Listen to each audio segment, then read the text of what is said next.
이 조금 말씀이 이거 이해되십니까? 조금 어렵지 않습니까 이거? 우선 설교 본론으로 들어가기 전에 우리가 지금 합독한 10장 6절에서 13절까지의 말씀이 간단하게 뭐냐 하면, 자, 믿음으로 말미암는 의, 6절에 시작하는 믿음으로 말미암는 의가 사람으로 생각을 하시면 돼요. 사람의 이름이, 제 이름은 믿음으로 말미암는 의예요. 믿음으로 말미암는 의란 이름을 가진 그 사람이 이렇게 말하는 겁니다. 자, 믿음으로 말미암는 의가 이렇게 말을 합니다. 네 마음에, 야, 누가 하늘에 올라가겠느냐 하지 말라 하니, 올라가겠느냐는 그리스도를 모셔 내리려는 것이요. 혹은 누가 부족에게 내려가겠느냐 하지 말라 하니, 내려가겠느냐 하면 그리스도 죽은 자 가운데서 모셔 올리려고 하는 것이다. 이렇게 믿음으로 말미암는 의가 얘기하는 거예요. 그러면 그건 뭘 말하느냐? 말씀이 너에게 가까워서 말씀이 내 입에 있고 네 마음에 있는 거야. 이것이 우리가 전파하는 믿음의 말씀이야 라고 말을 해주는 거예요. 그래서 네가 만약에 네 입으로 예수님을 주님으로 시인하면 너는 하나님께서 그를 죽은 자 가운데서 살리신 것을 내 마음에 믿으면 구원을 받게 되는 거야 라고 설명을 해주는 겁니다. 마음으로 믿어서 네가 의에 이르는 것이고 그 믿음을 입으로 시인하면 구원에 이르게 되는 거야. 성경에 뭐라고 기록되어 있냐? 누구든지 예수를 믿는 자는 부끄러움을 당하지 않을 거야 라고 기록이 되어 있어 라고 설명을 해주는 거예요. 이야기를 해주는 거예요. 그래서 그 대상자가 누구냐? 유대인이냐? 헬라인이냐? 아니야. 차별이 없어. 한 분이신 우리 예수님이 모든 사람의 주님이 되시기 때문에 그를 주님으로 부르는 자는 구원을 얻게 되는 거야. 누구든지 주 이름을 불러봐라. 부르는 모든 자가 구원을 받게 되는 거야 라고 믿음으로 말미암는 의가 이렇게 이야기를 해주는 형식인 거예요. 형식. 두 친구가 있습니다. 이 두 친구의 직업은 뭐냐면 마땅히 직업이라고 하기도 뭐하지만 옛날 두 친구가 있었는데 나무꾼이었어요. 이 두 친구가 하루는 약속을 하고서 산에 나무를 하러 가자, 장작을 따러 가자. 그래서 나무를 하러 이제 산으로 갑니다. 둘이 이제 경쟁적으로 나무를 하기 시작하는 거예요. 한 사람은 유달리 승부욕이 좀 강했어요. 그래서 쉬지 않고 도끼질을 해야 됩니다. 그래서 많은 장작을 이렇게 만들어서 탁 쌓아놨어요. 근데 한 친구는 쉬지 않고 일하는 저 친구하고 다르게 조금 달랐어요. 일하는 방식이. 대략 한 50분 정도 일을 하고 또 잠시 또 쉬고 또 일 열심히 하다가 또 잠시 쉬고 이렇게 한 친구는 일을 했단 말이에요. 그리고 이제 돌아갈 때쯤이 돼서 누가 더 많은 나무를 했나 이렇게 보니까 잠시 쉬면서 휴식을 취했던 그 친구의 양이 훨씬 많은 거예요. 아니 내가 더 열심히 했는데 어떻게 자네 것이 더 많지? 좀 이상하지 않은가? 그러자 그 친구가 이렇게 이야기합니다. 나는 잠깐씩 휴식을 취할 때마다 도끼날을 좀 갈았어. 이렇게 얘기하는 거예요. 당연히 이길 수밖에 없는 거죠. 아무리 열심히 하는 것은 좋지만요. 도끼날이 무뎌지는 것을 모르고 계속 도끼질을 해대면은 그 양이 줄어들 수밖에 없죠. 5번 찍어서 쪼개질 나무 장작이 한 10번 도끼질을 해야지만 쪼개지는 거죠. 날이 무디기 때문에 그런 겁니다. 우리가 아무리 세상 살아가는 게 바쁘다고 해도 경건의 시간, 그러니까 하나님 앞에서 자기 영적 성찰의 시간을 가져야 하는 거를 얘기하는 거예요. 도끼날을 간다는 것은요, 자기 존재가 하나님 앞에서 상실되어져 가는 것, 영적으로 무뎌져 가는 것을 경계하는 일입니다. 그래서 도끼날을 갈듯이 우리가 하나님 앞에서 경건의 시간을 반드시 가져야 되는 거예요. 여러분의 일상이 아무리 바쁘더라도 반드시 하나님 앞에 무릎 꿇고 기도 잠깐씩이라도 반드시 하시고 하나님 말씀으로 큐티하시고 이것은 절대로 하셔야 되는 거예요. 이게 도끼 나를 가는 거예요. 자기 영적 성찰은 무엇을 통해서 이루어지느냐? 기도입니다. 기도. 또 말씀과 기도를 통해서 거룩하여짐이라는 말씀이 있죠. 영적 성찰은 기도를 통해서 이루어지는 거예요. 심지어는 정말 바빠서 기도조차 할 수 없는 그 시간이라도 서둘러야 할 그 상황에서도 하나님의 지혜와 뜻을 구하는 기도는 반드시 우선되어져야 합니다. 여러분 적진에 나갈 때, 전쟁이 터진 적진에 나갈 때 나가는 건 좋아요. 그러나 내가 총알을 챙겼는지 내 칼이 무디진 않았는지 이거를 미리 점검을 하고 나가야 될 거 아니겠습니까? 여러분들이 세상 일 때문에 바빠서 열심히 일하는 건 정말 좋은 거예요. 아주 바람직하고 좋은 거죠. 그러나 그것은 영적 전쟁터인 거예요. 여러분들이 어디에 가서 일을 하시더라도 거기에는 반드시 사단이 존재합니다. 영적 전쟁터예요. 그러면 내가 일을 하러 나간다라고 하는 명분을 갖고 집 밖으로 나가지만 그곳은 영적 전쟁터가 되는 거예요. 그곳에서 영적 싸움에서 승리해야 되는 거예요. 그럼 무엇으로 승리하시겠습니까? 칼도 준비가 안 돼 있어. 총알도 없어. 뭘로 싸우시겠어요? 그것이 바로 기도란 말입니다. 내가 지금 너무나 바쁜 상황이야. 지금 당장 문 밖으로 뛰어나가지 않으면 저 버스를 놓치게 되고 그렇지 않으면 나는 또 지각을 하게 되는 거예요. 그럼에도 불구하고 여러분 뛰어나가면서도 기도하시라 그 말입니다. 그것이 여러분 영적 전쟁터에 나갈 때 마귀들과 싸워서 승리할 수 있는 칼날을 가는 것과 똑같은 거예요. 지식이 없는 열심은 맹목을 불러오죠. 그래서 역효과를 반드시 내게 합니다. 맹목적인 믿음에 대한 역효과는 뭐냐면 번영신앙에 빠지는 거예요. 하나님을 아는 지식이 없는 상태에서의 열심은 번영신앙으로 빠집니다. 번영신앙으로 빠진다라고 하는 것은 시험에 드는 거예요. 번영신앙으로 빠지는 사람 치고 시험에 들지 않는 사람 보지를 못했습니다. 시험에 빠진다라고 하는 것은 사단의 밥이 됐다는 뜻이죠. 하나님은 호세아서 4장 7절에서 이렇게 말씀하세요. 그들은 번성할수록 내게 범죄하니 번성할수록 내게 범죄하니 내가 그들의 영어를 변하여 욕이 되게 하리라. 하나님 없이 누리는 번영은 축복이 아닌 저주가 된다는 뜻이죠. 즉 영적 부지의 결과는 망함이다라는 얘기입니다. 하나님을 아는 지식은 진리의 말씀, 곧 성경을 아는 거예요. 그러니까 여러분들의 성경 공부하고 싶어하는 것은 하나님을 아는 지식에 대한 갈망이 있다는 뜻입니다. 맹목적인 믿음이 아닌 하나님을 아는 바른 지식에 의한 믿음은 하나님은 제사보다 인애를 원하시는 분인 것을 아는 것이 하나님을 아는 자의 입에서 나오는 고백이에요. 또 하나님을 아는 자는 하나님은 제사보다 순종을 좋게 보시는 하나님이신 것을 아는 겁니다.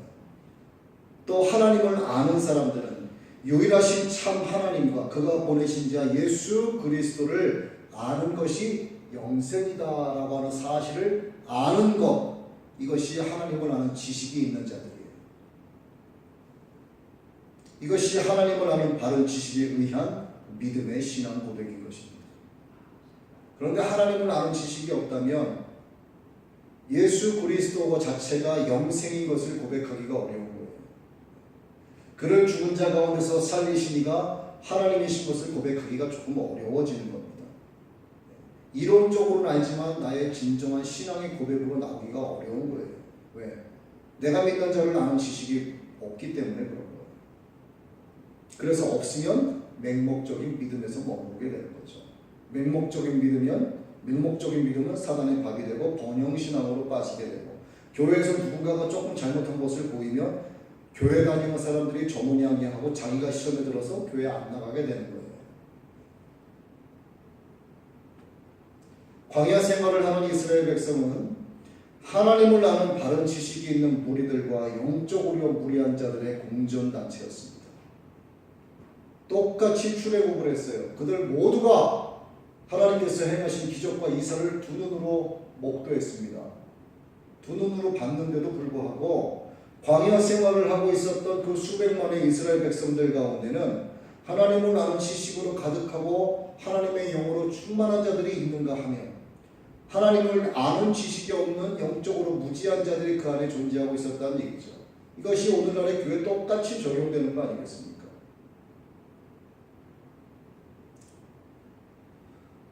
교회도 마찬가지죠. 곡식과 가라지가 함께 공존해서 자라고 있습니다. 제자들이 예수님께 물어보죠. 주님, 가라지를 뽑을까요? 뽑지 말라고 하시잖아요. 야, 가라지 뽑다가 곡식도 뽑을라. 놔둬라. 추수할 때가 이르면 가라지를 뽑아 불에 던지우리라. 주님께서 알아서 거두시고 알아서 버리시는 겁니다.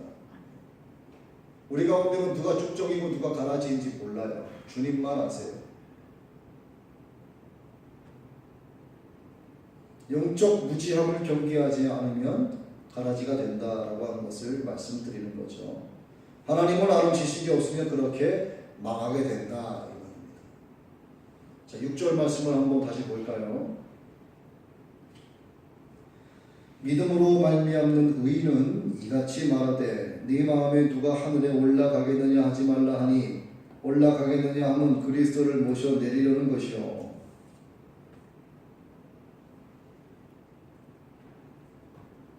혹 누가 음부에 내려가겠느냐 하지 말라 하니 내려가겠느냐 하면 그리스도를 죽은 자 가운데서 모셔 올리려는 것이다. 자, 이 본문을 처음 읽고요, 제대로 이해하는 분이 사실 많지 않습니다. 그렇지만 이 말씀이 어디에서 온 거냐면 구약의 신명기에서 따온 말씀이에요. 신명기 30장 12절부터 14절까지를 읽고 이 말씀을 비교해보면 그렇게 어려운 말씀이 아닙니다. 그런데 본문에서는 신명기의 내용을 전부 다 인용하는 것이 아니고 그 가운데서 누가 우리를 위하여 하늘에 올라가서 이 말씀만 따온 거예요. 그러니까 앞뒤 자르고 이 말씀만 가져오니까 좀 어려운 겁니다. 자, 그렇다면 신명기 30장 12절로 13절의 말씀을 제가 한번 봉독해 드릴 테니까 잘 들어보세요. 자, 하늘에 있는 것이 아니니 네가 이르기를 누가 우리를 위하여 하늘에 올라가서 그 명령을 우리에게로 가지고 와서 우리들에게 들려 행하게 할고 할 것이 아니요 이것이 바다 밖에 있는 것이 아니니 내가 이르기를 누가 우리를 위하여 바다를 건너가서 그 명령을 우리에게로 가지고 와서 우리에게 들려 행하게 할 것도 아니라. 이게 뭐냐? 저 먼 하늘에 있고 바다 바깥에 있는 하나님의 말씀을 저 멀리 있는 하나님의 말씀을 누가 우리에게 가져다 주겠느냐?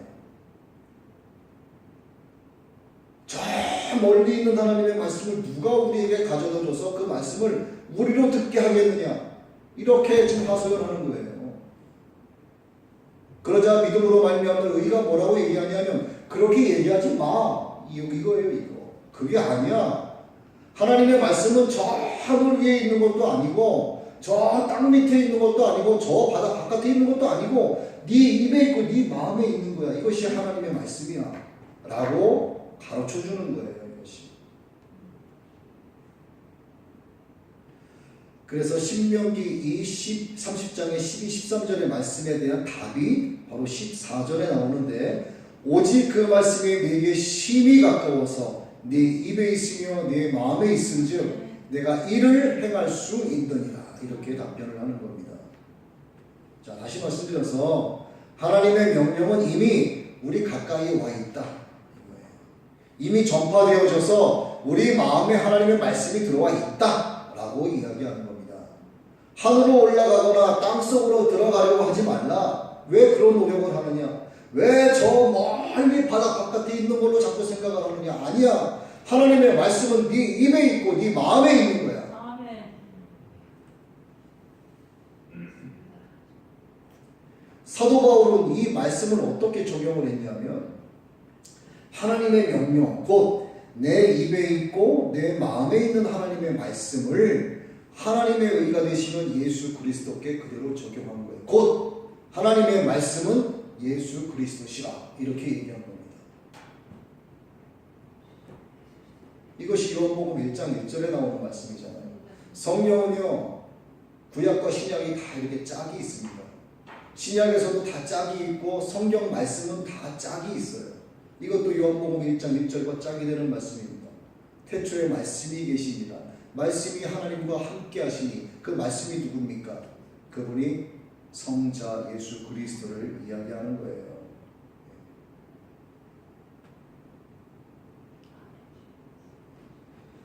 우리가 의롭다 함을 받기 위해서 예수 그리스도를 모시려고 하늘에 올라가서 찾아다닐 필요도 없고 죽은 자들의 세계를 돌아다녀야 할 필요도 없다고 말하는 겁니다. 자, 유대인들은 구약에서 메시아에 관한 메시지를 읽었을 터입니다. 얼마나 성경 연구를 많이 했던 사람들이었어요. 그러나 그들은 신약에 이르러서도 메시아로 오신 예수 그리스도를 인정하지 않았습니다. 왜? 너무 초라해서, 너무 보잘것없기 때문에, 너무 인간적이어서, 너무나 연약해 보이기 때문에 저딴 게 무슨 메시아야 이렇게 되는 거예요. 너무 가진 게 없어요. 너무나 사람 같잖아. 저게 무슨 메시아야. 군대도 없어, 돈도 없어, 힘도 없어, 권력도 없어. 그저 일개 백성 가운데 한 사람이 무슨 메시아라고 저러는가. 그들이 생각하고 있는 메시아는 엄청난 힘을 가진 사람이었어요. 엄청난 힘을 가진 존재. 수천 수만의 군대를 거느린 존재. 자기들을 로마의 압자에서 건져낼 수 있는 존재를 생각했던 것입니다. 기적을 부려가면서 큰 군대를 거느리고 큰 호통을 치는 그런 존재를 메시아로 그들을 꿈꾸면서 기다려왔던 것이죠. 그러자 저렇게 초라하고 보잘것없어 보이는 방황 없이 그저 마구간에서 태어난 저 아기를 메시아라고 인정할 수가 없었던 거죠.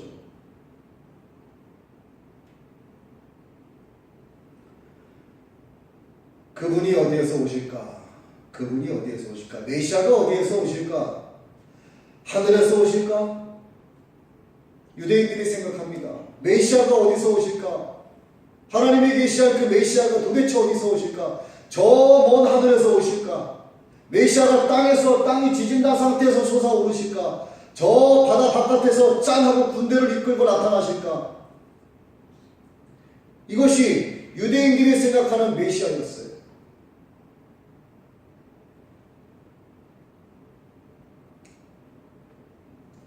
메시아가 마곡간에서 초라한 아기로 태어난 것에 대해서는 상상도 하지 않았을 겁니다. 그런데 우리가 믿는 예수 그리스도는 우리를 위해서 우리에게 직접 찾아오셨어요. 유대인들은 아직도 그 사실을 인정하지 않습니다. 자기들의 생각에 휩싸여 있어요. 거기서 벗어나지 못하고 있습니다. 하늘의 영광을 버리시고 우리의 성정이 같은 인간이 되셨습니다. 우리를 구원하시기 위함이죠. 다른 종교, 곧 인간이 만든 것을 신으로 섬기는 자들은 자기들의 손으로 깎고 두들겨서 만들어 놓은 신을 향해서 그것들에게 절까지 해가면서 그것들을 신격화시키죠. 우상숭배죠. 그리고 그 신이 자기들과 또 가까이 있다고 생각하지 않습니다. 그들은 자기들이 신을 만들어 놓고도 그것을 찾는 일을 계속하고 있는 거예요. 그것이 그들의 종교죠. 우리는 사람이 만든 신이 아닌 사람을 지으신 창조주 하나님을 믿습니다. 그 하나님께서 독생자 아들로 친히 우리에게 오셨음을 오늘 본문이 우리에게 말씀하고 계시는 거예요. 하나님은 저 먼 하늘에 계시는 거 말씀 그런 분이 아니다. 저 먼 바다 바깥에 있는 것도 아니다. 하나님의 말씀은 내 마음에 있고 내 입에 있느니라. 그분이 곧 예수 그리스도시라. 이것이 사도 바울의 가르침이죠. 하늘에 계신 우리 주님은 우리가 오라고 막 소리 발휘되도록 빌어서 오신 분이 아닙니다. 그분이 십자가에서 못 박혀 죽으시고 다시 살아나신 것은 전적으로 하나님이 우리를 구원하시기 위해서 스스로 하신 일이에요. 누가 좋아서? 하나님이 좋아서 하신 일이에요. 누구를 위해서? 우리를 위해서. 이 모든 일에 대해서 우리 인간들의 노력, 여하에 따라 이루어진 일이 아무것도 없습니다. 우리가 아무리 열심을 갖고 극성을 피운다고 된 것이 없는 거예요. 오직 하나님이 다 하신 것입니다. 이것이 바로 6절에 믿음으로 말미암는 의를 얘기하는 거예요. 하나님의 의는 믿음으로 받으면 됩니다. 요란하게 열심을 피우고 극성을 떠는 것과는 아무런 관계가 없어요. 율법의 마침이 되신 예수 그리스도를 믿음으로 받아들이는 것으로 족한 것입니다. 그러나 그 믿음마저도 갖지 않는 거죠. 유대인과 같은 거예요. 이 세상에 어딘가 구원자가 있긴 있는 것 같은데, 메시아가 있긴 있는 것 같은데, 아니 신이 존재하긴 존재하는 것 같은데 도대체 어디 있을까? 마음속으로 궁금해하고 철학적으로 자꾸 질문만 되뇌입니다. 여러분 철학이 어디에서 비롯됐을까요? 철학은 신학에서 나왔습니다. 신학의 철학이 위예요. 근데 철학하는 사람들은 철학이 위라고 생각을 하죠. 항상 그들은 질문에서 시작해서 질문으로 끝납니다. 해결책이 없어요.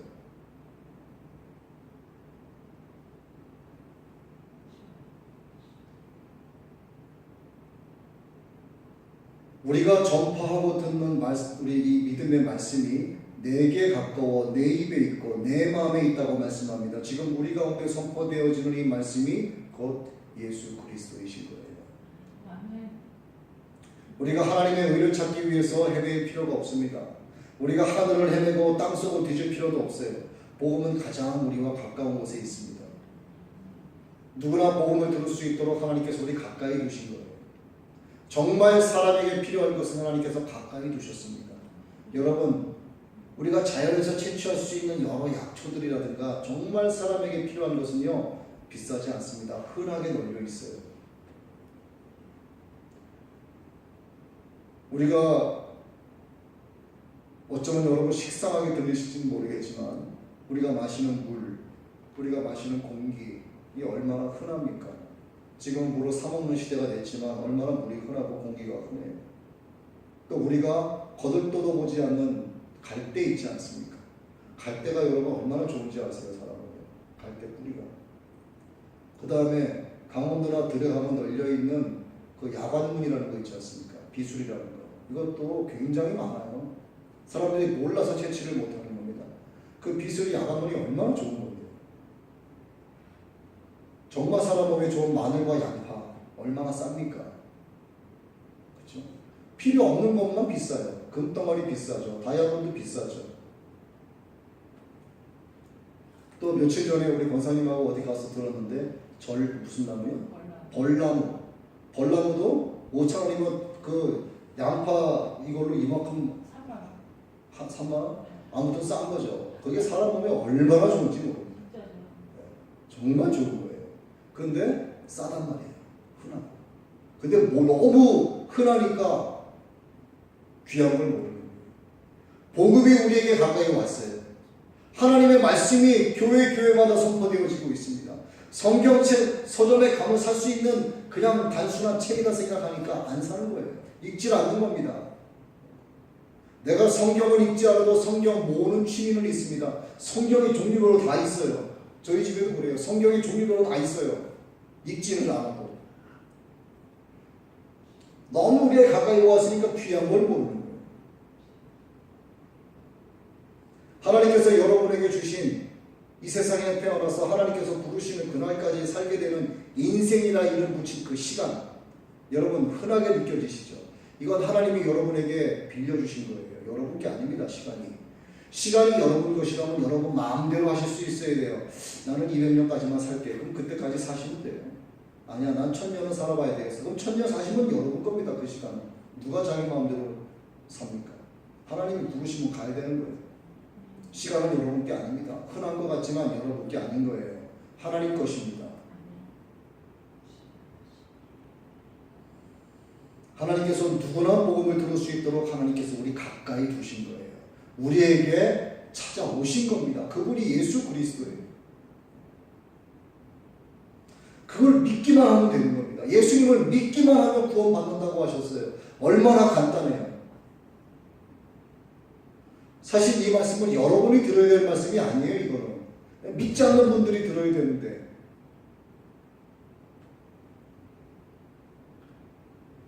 그렇다면 우리 믿음도 믿음이지만 구원에 이르는 믿음이 뭐냐 하는 거죠. 구원에 이르는 믿음. 구원에 이르는 믿음에는요, 몇 가지 반드시 조건이 따릅니다. 반드시 조건이 있는 구비된 그런 믿음을 가져야지만 구원받아요. 그 몇 가지 조건에 대해서 9절 말씀과 10절 말씀이 가르쳐 줍니다. 첫째는 뭐냐면 우선 예수 그리스도를 나의 주님으로 시인을 할 수 있어야 돼요. 예수님은 나의 주님이시오. 이거를 고백할 수 있는 믿음이 있어야 되는 거예요. 이게 첫 번째입니다. 기독교인 가운데는 예수님이 자기의 구원자다라는 사실을 인정하지만 내가 생명 바치고 목숨 바쳐 충성하고 복종해야 할 대상자다라고 하는 것에 대해서는 고백하지 못하는 사람들이 있어요. 아직까지는 그의 믿음이 어린아이 같은 믿음입니다. 그 믿음이 장성한 분량에 이르지 못한 거예요.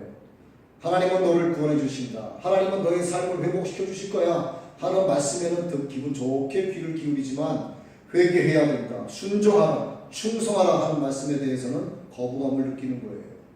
그런 말씀을 듣기 싫어합니다. 아직 믿음이 어린 거죠. 하지만 그들에겐 가능성이 있어요. 두 번째는 예수님의 죽으심과 부활하심 또한 시인할 수 있어야 돼요. 예수님이 날 위해 죽으셨고 예수님께서 사망 권세를 이시고 부활하셨다라고 하는 것을 내가 시인할 수 있어야 되는 겁니다. 이게 두 번째예요.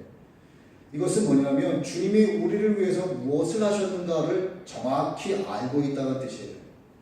도대체 예수님이 우리에게 가까이 오셨어? 좋아. 그분을 믿으면 돼? 좋아. 왜 오셨는데? 왜 오셨는지에 대한 정의가 마음속에 확고하게 자리 잡혀 있어야 되는 거예요. 주님이 이 땅에 왜 오셨습니까?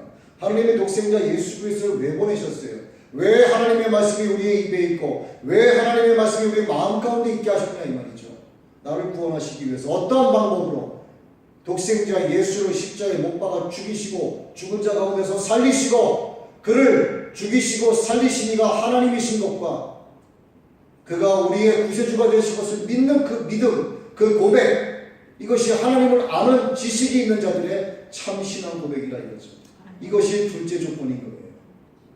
셋째는 마음의 뿌리를 둔 믿음이 있어야 돼요. 마음의 뿌리. 사람이 마음으로 믿어 위에 이르는 겁니다. 그냥 이루는 게 어디서? 겉으로 믿는 게 아니고요. 경건의 모양이 아닌 경건의 능력으로 마음으로 예수를 믿어야 되는 겁니다. 이것이 세 번째예요. 그 반드시 마음에서 우러나오는 믿음. 사람이 듣기에 좋도록 꾸며진 그런 고백은 아닌 거예요. 주님이 그걸 아십니다. 네 번째는 뭐냐? 그 믿음을 입으로 시인하는 거예요. 마음의 뿌리를 둔 믿음은 좋지만 공적으로 사람들 앞에서 나는 주님을 믿습니다. 예수님은 나의 구세주이십니다. 예수님께서 날 위해 십자가에 못 박혀 죽으시고 부활하셨습니다. 이것을 고백할 수 있는 것, 이 네 가지 조건이 있어야만 되는 거예요.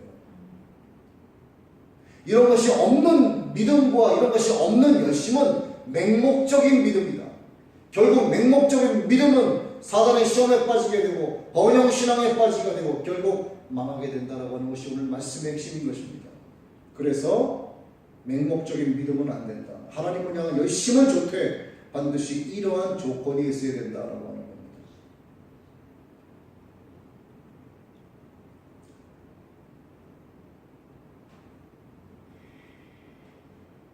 하나님의 자녀로 격상된 거룩한 신분, 하늘에 속해 있다는 그 소속을 자신 있게 밝힐 수 있는 믿음이라야 참 믿음인 것이죠. 그 믿음을 하나님께서 기뻐하시는 것입니다. 하나님께서는 유대인이나 헬라인이나 빈부귀천이나 남녀노소를 구별하지 아니하시고 주님의 이름을 부르는 모든 자들에게 구원을 허락해 주십니다. 아멘. 11절부터 13절까지 나오는 말씀이죠. 함께 볼까요? 성경에 이르되 누구든지 저를 믿는 자는 부끄러움을 당하지 아니하리라 하니 유대인이나 헬라인이나 차별이 없음이라 한 주께서 모든 사람의 주가 되사 저를 부르는 모든 사람에게 부요하시도다. 누구든지 주의 이름을 부르는 자는 구원을 얻으리라. 할렐루야.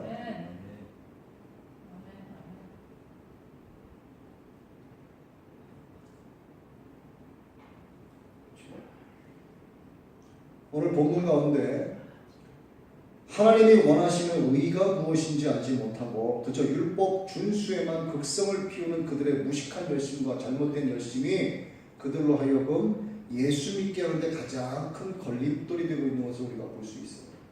사도 바울이 이것을 보면서 안타까워하고 마음 아파하는 겁니다. 그들은 자기 의를 내세우기 위한 공로와 열심을 앞세우는 바람에 영의 눈이 어두워지는 거예요. 그래서 자기들이 그토록 기다린 진짜 메시아 예수를 보지 못하고 죽여버리고 만 것입니다. 그리고 지금도 어둠에 사로잡혀서 사탄의 입에서 잘근잘근 씹혀가고 있는 중이에요. 우리도 자칫 잘못하면 그 더럽고 추한 사탄의 입에 씹혀서요 잘근잘근 씹히게 됩니다. 여러분 벗어나는 거 쉽지 않습니다. 결코. 여러분 주변에서 유대인처럼 잘못된 열심을 갖고 극성 부리는 사람들 혹시 보셨을 수도 있을 거예요.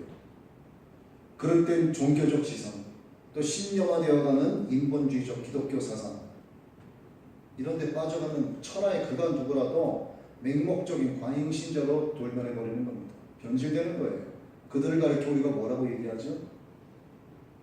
이단이라고 하는 겁니다. 그럴 땐 기독교적 지성,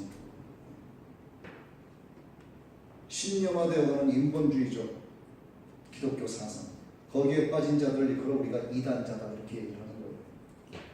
기독교 역사를 돌이켜봐도요 하나님을 향한 열심이 없어서 망하는 자들보다 잘못된 열심 때문에 망하는 사람들이 훨씬 많았어요. 잘못된 신앙, 잘못된 사상은 그 사이비성을 감추기 위해서 추종자들에게 극단적인 열성을 강요합니다. 이게 공통된 거예요. 그들의 열성을 누가 따르겠습니까, 여러분? 따라갈 수가 없죠. 유대인이 그랬던 것처럼 오늘날 이단에 빠진 사람들의 열심은요 그 자체가 그들이 진리에서 떠나 있다라고 하는 것을 증명하고 있는, 구원은 한 달에 몇 시간씩 의무적으로 봉사하는 것에서 얻게 되는 것이고 그들의 신념이에요. 한 달에 몇 시간씩 1인당 한 달에 10시간씩 의무적으로 봉사활동해야만 구원에 이른다라고 하는 것, 그들의 모습에서 우리는 믿음이 아니죠. 그런 것, 그 다음에 선한 일을 해야만 구원이 찾아온다라고 하는 것. 저는 지금 여호와 증인을 말씀을 드리는 거예요. 다른 것도 많지만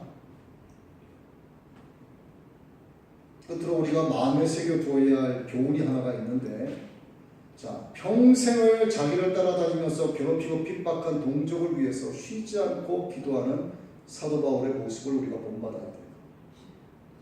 정말 지겹도록 따라다닙니다. 결국 죽이기까지 하죠. 죽기 전까지 사도 바울은 자기 동족을 위해서 가슴 아파하고 그들을 위해서 기도했습니다. 여기서 우리가 사도 바울의 모습을 보고 믿음의 도전을 받아야 되죠. 우리도 사도 바울과 같은 마음을 품고 그렇게 기도해야 됩니다. 그럴 때 하나님은 예배의 회복을 이루어 주시는 거예요. 예배가 회복된다는 것은 하나님을 아는 지식이 있다는 것을 말합니다. 그 지식을 기반으로 한 열심이 여러분 모두에게 있기를 주의 이름으로 축원합니다.